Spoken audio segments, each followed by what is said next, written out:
I would like to give thanks to the ancestors, known and unknown, those who have paved the way for us to survive this moment of time and to have a reference point to use as a blueprint to deal with these hellish times we are living in.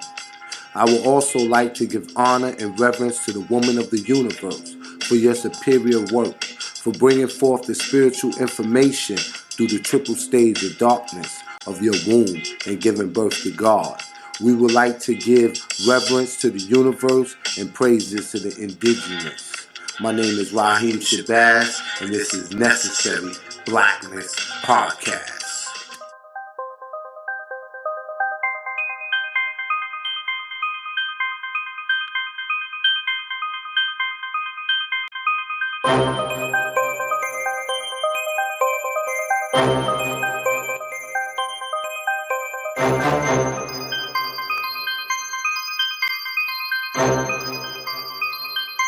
Necessary Blackness Podcast, every Wednesday at 6 p.m.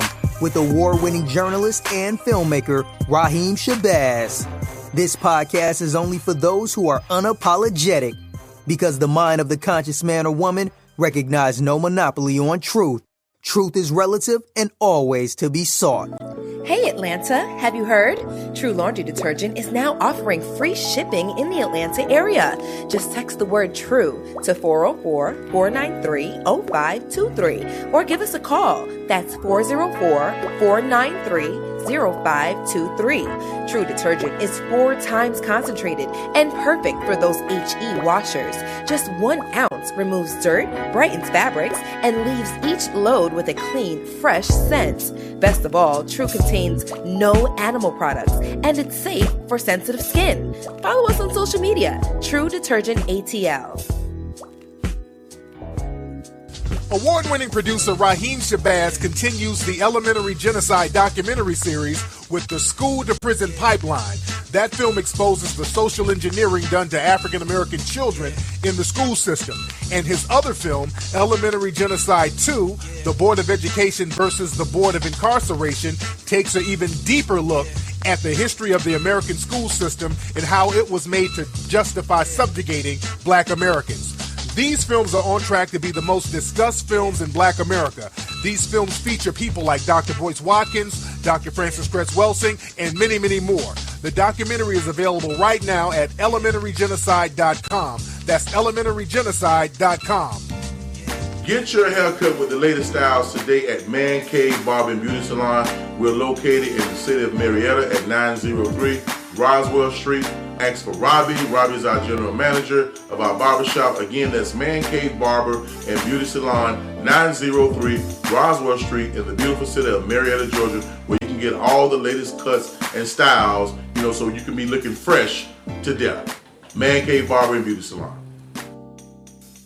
The creators of Elementary Genocide Part 1, The School-to-Prison Pipeline, and Part 2, The Board of Education versus the Board of Incarceration, present the 3rd installment, Academic Holocaust.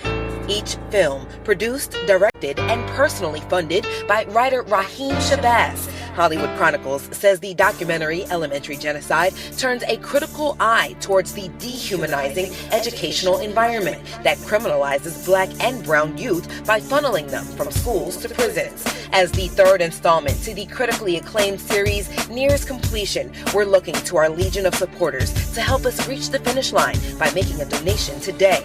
If you've learned anything, shared any content, or have received any value from the Elementary Genocide brand, you're going to love Elementary Genocide 3, featuring the likes of Kaba Kemi, David Banner, Shahrazad Ali, Michael Imhotep, and Professor James Small. To help spread this important message to the masses, visit elementarygenocide.com or search Elementary Genocide 3 on Indiegogo.com and make your contribution today. That's elementarygenocide.com or Indiegogo.com. If you're unable to donate, please share our cause with your family and friends.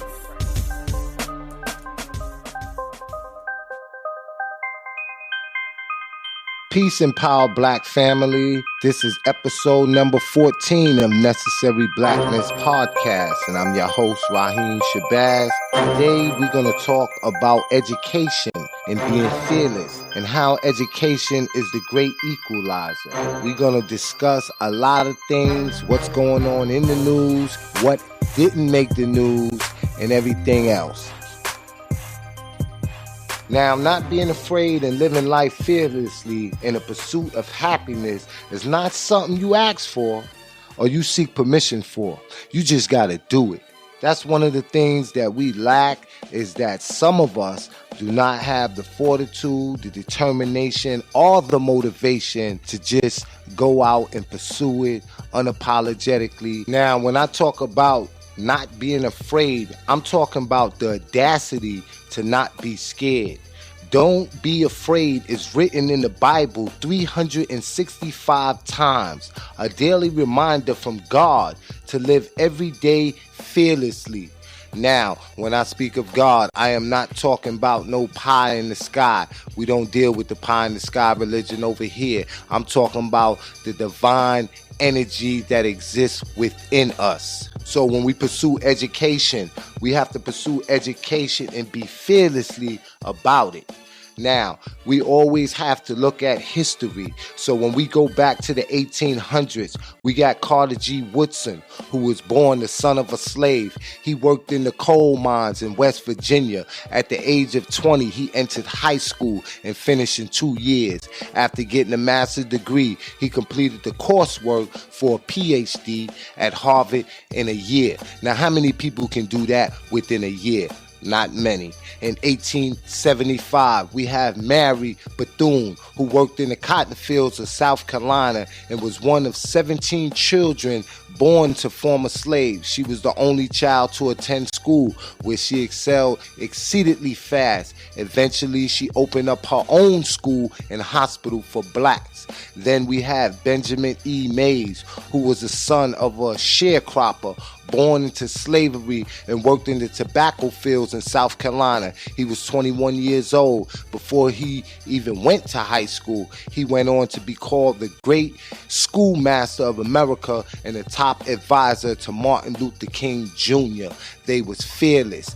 They didn't make excuses for what was going on in that particular time. Now, many of us that go to school today, we don't even face half of the resistance, the pushback that they did.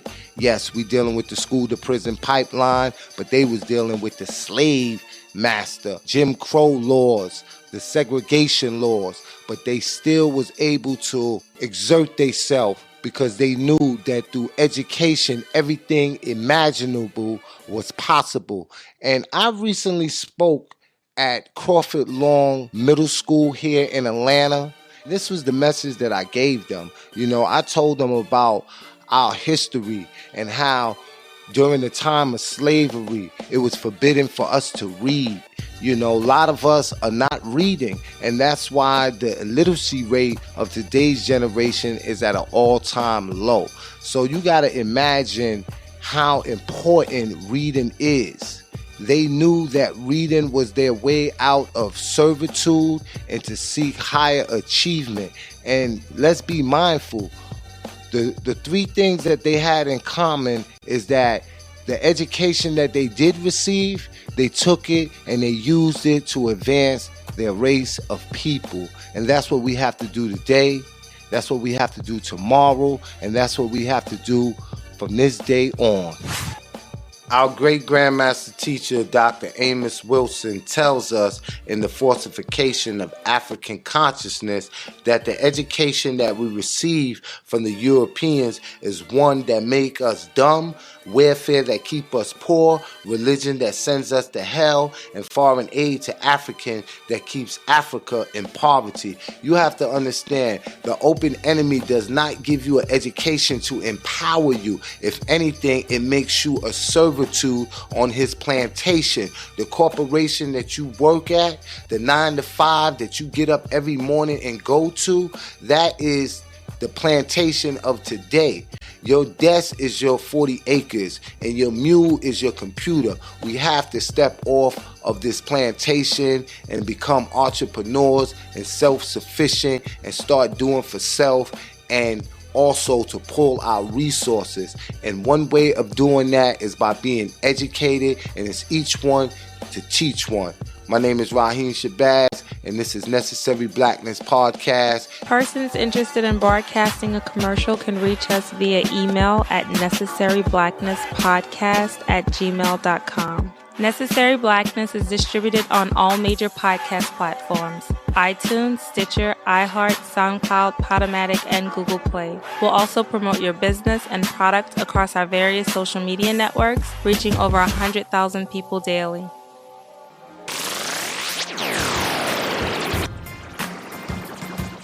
On April 13th through Sunday the 15th, Boyce Watkins will be in Atlanta for the Black Economic Empowerment Tour.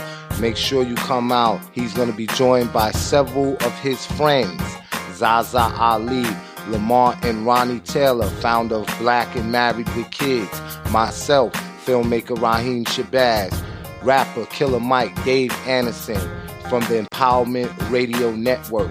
And this event will be at the Black Shrine of Madonna, and you also can go online right now to Eventbrite and get a 20% discount on your tickets. And make sure that you share this, send it to friends, and invite everybody to come out. Once again, that's April 13th through the 15th. That's Thursday through Sunday. Don't meet me there, beat me there. Back to business. Okay, we're back, and we're going to talk about the Higher Education Cartel, which is nothing more than going to school for 12 years only to acquire a student loan, accumulating debt, and working for minimum wage at Walmart. When we look at the public school system, right, we see that the public school is an extension of the church. Public school was created by the church, and the purpose of public school is not to teach children on how to think. It's to teach them what to believe. Education is nothing more than religious indoctrination. White supremacy is the religion, and the schools are the church for the religion of white supremacy. That's why it's important that we educate ourselves. Self-education is the best education. Malcolm X, he was self-educated. Malcolm X said that we are the only people to allow our open enemy to educate us. We have to start educating our children at home and develop homeschools. We have to start enrolling our children in Afrocentric schools where they get education that resonates with their spirit and not this European whitewash education that we know of today and that's being taught in the public school system. I'm going to be speaking about this subject and more at the East Atlanta Boys and Girls Club this Friday, April 7th, and the address is 1839 Phillips Road, Lithonia, Georgia, 30058, and that's from 5 p.m. to 7 p.m. This is a family event. It's free and open to the public. We're going to do a screening of Elementary Genocide, the School to Prison Pipeline, followed by a lecture from yours truly. Make sure you come out. That's this Friday, April 7th, and that's in Lithonia at the East Atlanta Boys and Girls Club. Tune in for the drop. I am Dr. Kira Taylor, and when I'm tired of listening to fake news, I will listen to some real news, and I will check into the Necessary Blackness podcast with my friend Rahiem Shabazz. Rahiem Shabazz is one of my guys from way back, and you're now listening to his show, Necessary Blackness Podcast. Stay tuned. This is Akua of Cultivated Roots Media, and I choose to tune in to Necessary Blackness because staying connected to my blackness is very necessary. You're checking out the King, Rahiem Shabazz, on Necessary Blackness. Peace. This is Prince Culture Law, and I stay tuned into Necessary Blackness Podcast with Rahiem Shabazz. Peace and power, this E-Reporting Live, and you're tuned in to Necessary Blackness with my boy Rahiem Shabazz. Yo, that's what I'm talking about, man. You'll hear it here first. Now our feature presentation. Peace and power, black family. This is Necessary Blackness Podcast, and I'm your host, Rahiem Shabazz, and I'm sitting here with Ebone Gee. And we're going to talk about the situation that's happening in Atlanta. It has made national news. As many of y'all know, a portion of I-85 has been destroyed. It has collapsed due to a fire that is being used as a scapegoat. An individual actually is being used as a scapegoat, and his name is Basil Elabi. And I hope I'm pronouncing his name correct. And like I said, he's being used as a political scapegoat. What are your thoughts on that? Tell me what you think. Well, I think you're 100% right. He is absolutely being used as a political scapegoat.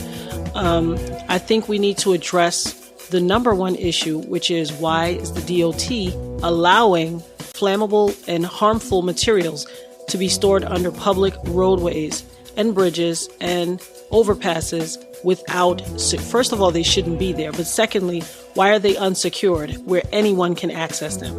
And then how are we expected as the public to believe that some gentleman lighting a plastic chair in a shopping cart made something that was so combustible that the highway collapsed? Like, it's ridiculous. Anywhere you go around the nation, homeless people live under overpasses, and they do all sorts of things. We've seen them burn, wood inside of those tall, containers to keep warm. Where else has this caused the overpass to collapse? How could a shopping cart, cause something like this? I think it's ridiculous. I think it's unconscionable that they're going to use this young man and scapegoat him, destroying his life. And then they are all hedging this entire thing on the word of, there's no other way to describe it, an angry crackhead. I mean, there's hell hath no fury like a woman scorned, but it really has no fury like a crackhead who is not going to be allowed to smoke crack with you. And they admitted they were going to smoke crack, and Ellerby decided he wasn't sharing his crack. And now these people are the witnesses against him. If one person is a crackhead and his word has no credibility, how then does the other person's word have credibility? And they are of equal, character, and they both indulge in crack activities. I mean, let's be real. And just to give you a little backstory on this, there is an article in Rolling Out magazine, and they did a very good story on this. And they talked about the man's background and that he's developmentally disabled. But there's a white conservative man that did an interview, and he know Basil very well. In fact, he said he have known him for the past 15 years.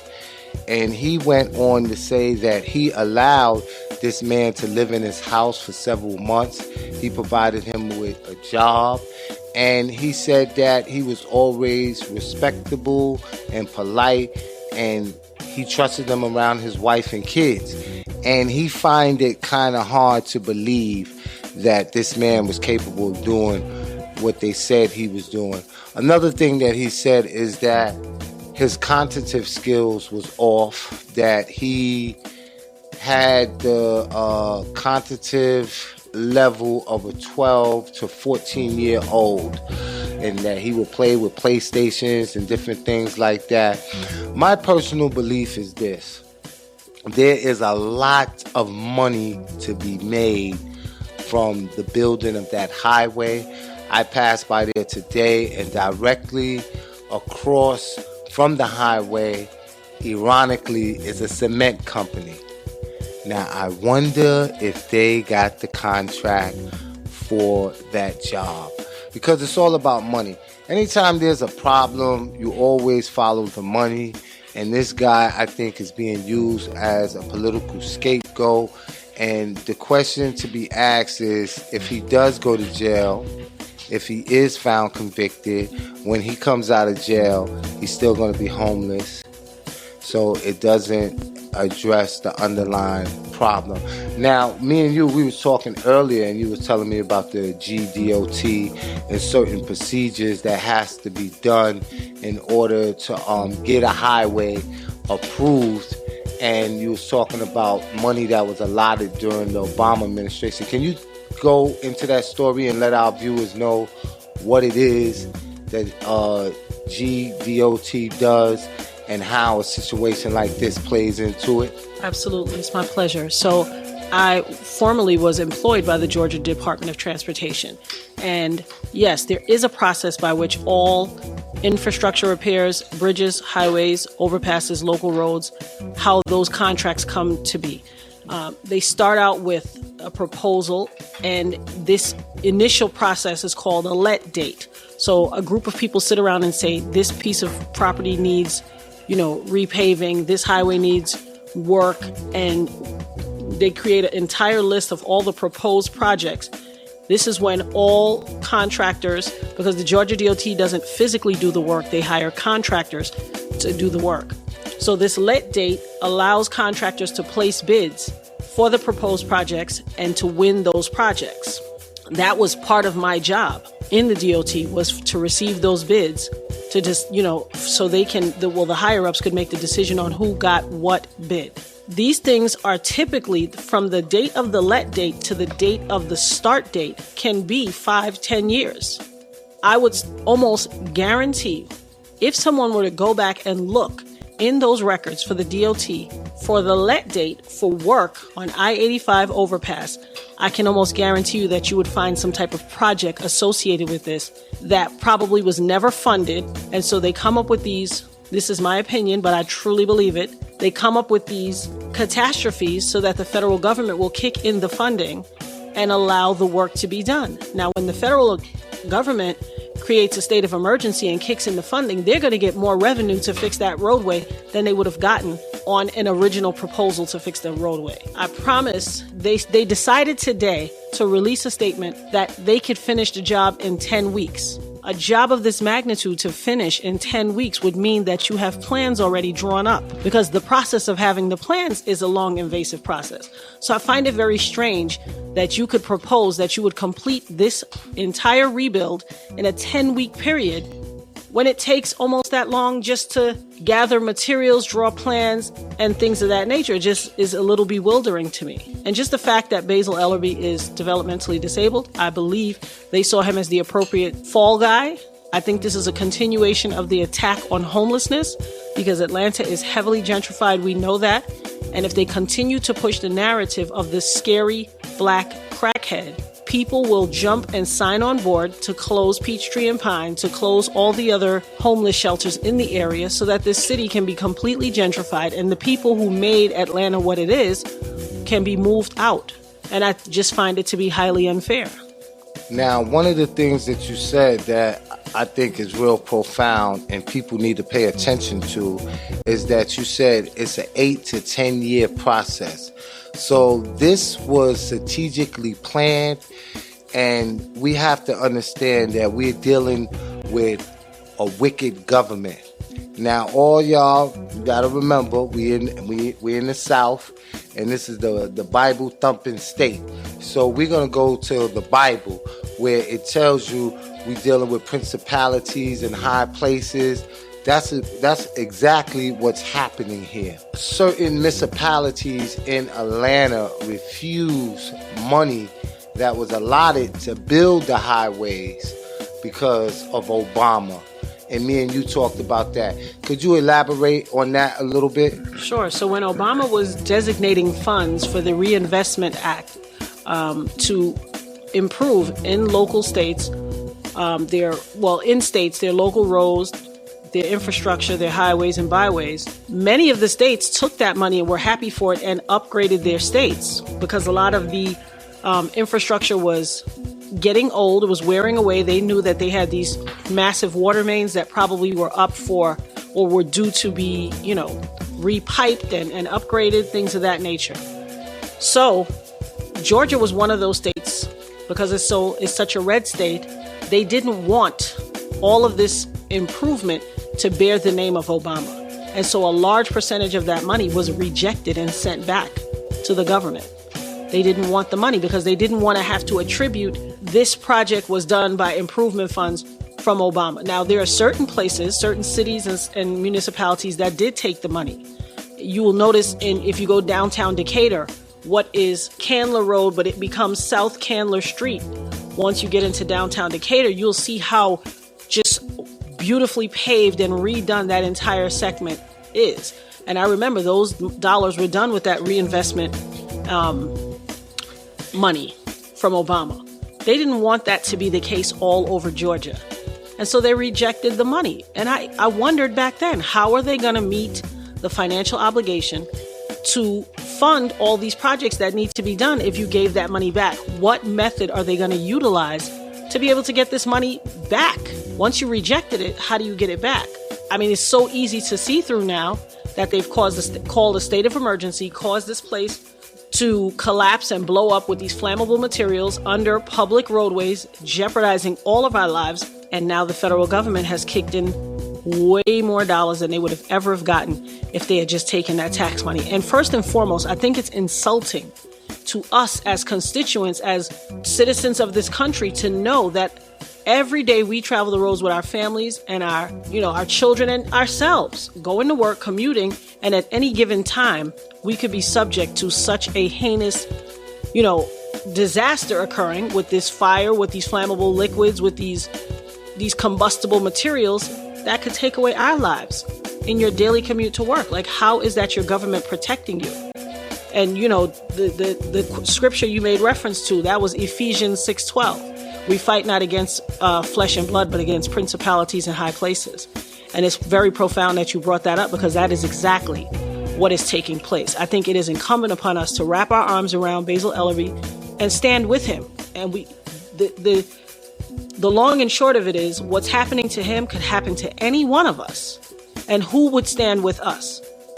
We have to make sure that we wrap our arms around him and make sure that he has due process. It was stated that he was developmentally disabled, so he cannot contribute to his own legal defense. He can't honestly contribute in a way that would be beneficial to him. And so that's why it's important that we step in the gap and make sure that he is protected and that he has due process under the law. Because of the nature of the collapse and the nature of the highly flammable materials and just that fire site, there is no DNA. There is no tangible stuff that the state could go in front of these jurors and this judge and beyond a reasonable doubt prove that this belongs to this man. So what are they going to use? We know there's a railroad job on the way. We have to make sure that we stand in the gap and make sure he's not alone. Speaking of standing in the gap, big shout out to Marcus Coleman with his organization, Saving Ourselves, and a lot of other civic leaders and social justice lawyers that are standing up, and they're getting behind this man, and the community is getting behind him as well, because the community is outraged. We're outraged that these flammable materials were stored for years, possibly. I read one newspaper where it was reported that 11 years. Then they said 3 years. But 1 year is too long. So people are outraged about that. And people are more so outraged that people will think that we are that dumb, that a fire can burn through concrete and steel and collapse a whole section of a highway, as if we believe that 911 propaganda. We have to really hold these people's feet to the fire and let them know that, we're not going to go for this, and we're asking for a thorough investigation. And I think that is being undergoing right now with a lot of these lawyers that are taking this case. In closing, what do you think is going to happen? All right, after 10 weeks, the highway get rebuilt. But a lot of people are saying that now they're going to try to make MARTA more accessible, because they're looking at the infrastructure of the highway. And the other side of that is that people have been trying to get MARTA to be more accessible, but there's been a pushback because of the race of people that live in the inner city, and they don't want MARTA to go out into the suburbs. Do you think now that this happened that may be a possibility? There are a few things that need to occur. First and foremost, this one company who they say that the majority of the material were fiber optics. In all of this, we cannot allow that major company that has been in Atlanta laying fiber optics all over the city, and poorly so. They've caused other gas leaks and things of that nature. cannot let Google escape this whole controversy. They are a major component to this controversy. We need to know why they were storing fiber optics to that degree that could cause that level of catastrophe to occur without securing them. It's nothing for them to put up a chain link fence and secure the area. The fact that they didn't do it, it leads us to believe, were they allowing us to succumb to this situation for the benefit of money? 2, I find it very ironic that this occurs right before spring break when the roads will have less people traveling. I don't take anything they do as a coincidence. I know that there is strategic planning in everything they do. I never said they were geniuses at it, because they make very dumb mistakes, like trying to tell us that some guy smoking crack caused the highway to collapse. Something else, I think some investigation needs to be done into this quote unquote witness that was originally a co-defendant. I think I saw her on the news giving interviews, a white lady. I think somebody needs to check her history. Did she have outstanding warrants? How did she go from being a co-defendant to a witness in no time? And she had the cleanest khakis on that I've ever seen anybody wear. Like, she literally looked fresh out of the Gap. So I think we need to look into that. Does she have any warrants that were all of a sudden mysteriously dropped for the benefit of her turning evidence and claiming to be a witness and blaming this on Basil Ellerby? And I mean, let's be real. There's nothing like a crackhead scorned. If a crackhead is angry at you, they'll say anything. And so how then, if we are not to believe him as a crackhead, why are we to believe her? Now, as far as MARTA extending out into the suburbs, I believe that's exactly what they were trying to do, first and foremost, because the city is being gentrified. And so if you find people that formerly lived in the suburbs moving back into the city, where do they anticipate that the people who currently live in the city will move? Of course, they're going to switch places and they'll be shoved out into the suburbs. So they will extend MARTA, because if you gentrify this city and make it impossible for former residents of the city of Atlanta to now live in the communities that they were born and raised in, and you make this an upper echelon society, you're still going to need that support services of the people that work in your restaurants, that clean your homes. You're still going to need them to have access to the city. And so it would suffice it to say that, yes, they will extend MARTA so that these people can commute and come back and work in the restaurants, so these people can have their fancy restaurants. I mean, let's be real. I think it is completely along the lines of what's happening. And I know with this additional funding from the federal government for this, state of emergency, it will allocate more resources for them to be able to fund these projects. So it makes total sense. All right, we're going to take a quick commercial break. The sister is revealing a lot of key details that are not currently being discussed in the news. You're not going to read this in the AJC. You're not going to hear this on CNN. But you heard it first right here on Necessary Blackness podcast. And when we come back, we're going to talk about a situation that is making a lot of rounds and is making a lot of noise in New York City, and that's the closing of Rikers Island. We're going to talk about Richard Rikers, who he was, and why the closing of Rikers Island is a big thing to those that live in the metropolis, or what I like to call Gotham City, or the Rotten Apple. We're going to get to that, ladies and gentlemen. We'll be right back. This is Necessary Blackness Podcast. I am your host, Rahiem Shabazz, and I'm right here with Ebone Gee. Necessary Blackness Podcast, every Wednesday at 6 p.m. with award-winning journalist and filmmaker Rahiem Shabazz. This podcast is only for those who are unapologetic, because the mind of the conscious man or woman recognize no monopoly on truth. Truth is relative and always to be sought. Hey Atlanta, have you heard? True Laundry Detergent is now offering free shipping in the Atlanta area. Just text the word TRUE to 404-493-0523 or give us a call. That's 404-493-0523. True Detergent is 4 times concentrated and perfect for those HE washers. Just 1 ounce removes dirt, brightens fabrics, and leaves each load with a clean, fresh scent. Best of all, True contains no animal products, and it's safe for sensitive skin. Follow us on social media, True Detergent ATL. Persons interested in broadcasting a commercial can reach us via email at necessaryblacknesspodcast@gmail.com. Necessary Blackness is distributed on all major podcast platforms: iTunes, Stitcher, iHeart, SoundCloud, Podomatic, and Google Play. We'll also promote your business and product across our various social media networks, reaching over 100,000 people daily. Award-winning producer Rahiem Shabazz continues the Elementary Genocide documentary series with the School to Prison Pipeline. That film exposes the social engineering done to African-American children in the school system.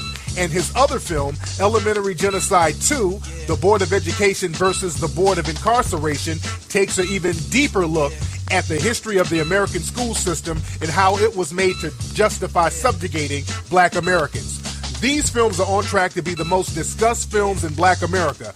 These films feature people like Dr. Boyce Watkins, Dr. Francis Cress Welsing, and many, many more. The documentary is available right now at elementarygenocide.com. That's elementarygenocide.com. Another story that's making rounds is out of New York City, and that is the closing of Rikers Island.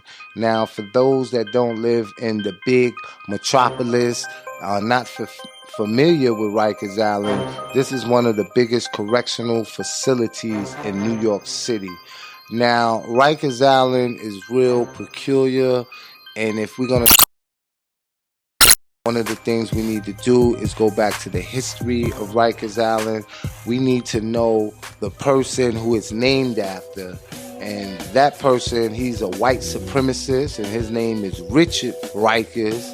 And what he did was he labeled free blacks in New York as fugitives and sent them into slavery. Now, many of us, when we equate slavery, we equate it with the southern states, and a lot of people don't know that northern cities was just as complacent in the slave trade. Actually, in New York City, they had a slave market. And New York City held more slaves in the 18th century than any other city except for South Carolina, Charleston, South Carolina to be exact. So Richard Rikers was a 19th century judge who sent free blacks back into slavery. And essentially what happened, they have if you go online, you can read it. It was an 11-year-old black boy that was brought before this judge, and they said that he was an escaped slave. He had no due process of the law, and they sent him back to the South, and he wasn't even from the South. And that was one of the things that he did. He used his power and wealth as a presiding judge over New York City criminal court to see to it that African Americans was deemed fugitive runaway slaves without granting them due process to prove they was actually free. Now, the big story of the hour is that the mayor of New York decided that he's going to close Rikers Island, and Rikers Island has a history of inmates being abused, civil, liberal rights, every type of rights you can imagine has been violated on this island. So it's a celebration for those that are incarcerated, returning citizens, and anybody that's fighting on the right side of justice. So, Ebone, what are your thoughts on Rikers Island, and how do you feel the impact of it being closed will affect New York City? Is it a good thing? Is it a bad thing? Give us your thoughts. Okay, well, I think the closing of Rikers Island is a phenomenal thing. I happen to have had quite a number of friends who, at one point or another in their lives, ended up on Rikers Island, spent an extended period of time there or a short period of time. But by everybody's account, Rikers Island will forever live in infamy. It is a hellhole. The fact that Mayor de Blasio had the wherewithal to even come up with or have the discussion to close it is humongous. Everyone has known that Rikers Island was a disaster. Every presiding mayor, every judge that sends an inmate there, everyone knows that Rikers is the correction system gone wrong. However, no one had the courage or the wherewithal to stand up and shed light. Now, we would be completely remiss if we did not mention a name that profoundly, I believe, had everything to do with this monumentous day, and that is Kalief Browder. Kalief Browder was a 16-year-old young man from New York, falsely accused of stealing a backpack and sent to Rikers Island and kept there for an extended period of time without any due process, without having been convicted, without anything. He didn't even see the judge for 3 years. He was kept in isolation for, I think they said 9 months to a year straight. And he was a 16-year-old boy. It just destroyed this young man. And bit by bit, he was violated by staff members as well as other inmates, destroyed the psyche of this young man until there was literally nothing left. But he refused to accept a guilty plea to be sent home. He was steadfast in his constitution that he was not going to accept a guilty plea because he was not guilty, and he wanted to shed light on what was taking place. And so I would say this is nothing but the spirit of the ancestors and Kalief Browder and his mama that brought this forward. Thank God that his story came to light and people got to see on such a grand scale the disaster that has been Rikers Island. So I'm happy that it's being closed. I think if they engaged in less mass incarceration and stopped making everything illegal because your skin is black, they wouldn't have as many prisoners in Rikers anyway. If the city would take full responsibility for their mentally ill and house them in, mental health facilities and not just push them out to the street and cause them to be in situations where they're not getting support services and they end up in jail, the coffers in the jailhouse would not be so full. If they resorted to more community incarceration, like I know they reopened Brooklyn House, which is a correctional facility that's Atlantic Avenue, right? Atlantic Avenue and J Street in Brooklyn. They reopened that, and I think that's phenomenal. It allows for families to stay connected. It allows for children. Unfortunately, some people will end up in the penal system. However, just the trek to Rikers Island and the money that it would cost and the time that it cost for parents and families to get back and forth was exhaustive. If you have a father who has been committed to his family and for whatever reason he ended up in the penal facility, however, his family wanted to stay engaged, it would be nothing if he was from Brooklyn, for them to go down to Atlantic Avenue and see him and keep the family engaged. So when he came back out of jail, he could reintegrate into his family and there would be no, that void would not be created. I think if they stop railroading our black men and women and incarcerating everybody, they don't need to have all these, correctional beds. So hooray to de Blasio, hooray to Kalief Browder, hooray to everyone who had a hand in the closing of Rikers. And I want to just say that we have to understand that America's prison system needs to be dismantled. And I think the first step is Rikers Island. And as a black man, I'm of the belief of Frederick Douglass, and he said this in 1867. He said, a man's rights rest in 3 boxes. That's the jury box, the ballot box, and the cartridge. So that is what's going on today. If we're not being gunned down in the streets, then we're being shackled and trained and chained and sent off to these plantations that are under the code word of prison systems.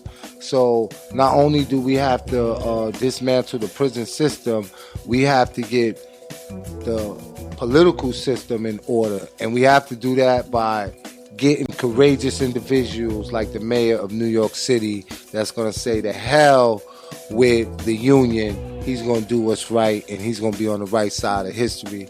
And with that, I'm going to say peace and power, black family. This is Rahiem Shabazz of Necessary Blackness podcast. Ebone Gee, you got some last closing words? I do, and I just want to say that Mayor de Blasio has proven himself when he was in the city council and Bloomberg voted himself in for a 3rd illegal term. There were only 2 city council people that voted against that, and that was the now Mayor de Blasio and another female. She was the black female her name escapes me at this moment, but they were the only two that voted to not give Bloomberg a third term and in turn give themselves raises. And he has proven himself to me, and I stand behind this decision. Persons interested in broadcasting a commercial can reach us via email at necessaryblacknesspodcast@gmail.com. Necessary Blackness is distributed on all major podcast platforms: iTunes, Stitcher, iHeart, SoundCloud, Podomatic, and Google Play. We'll also promote your business and product across our various social media networks, reaching over 100,000 people daily.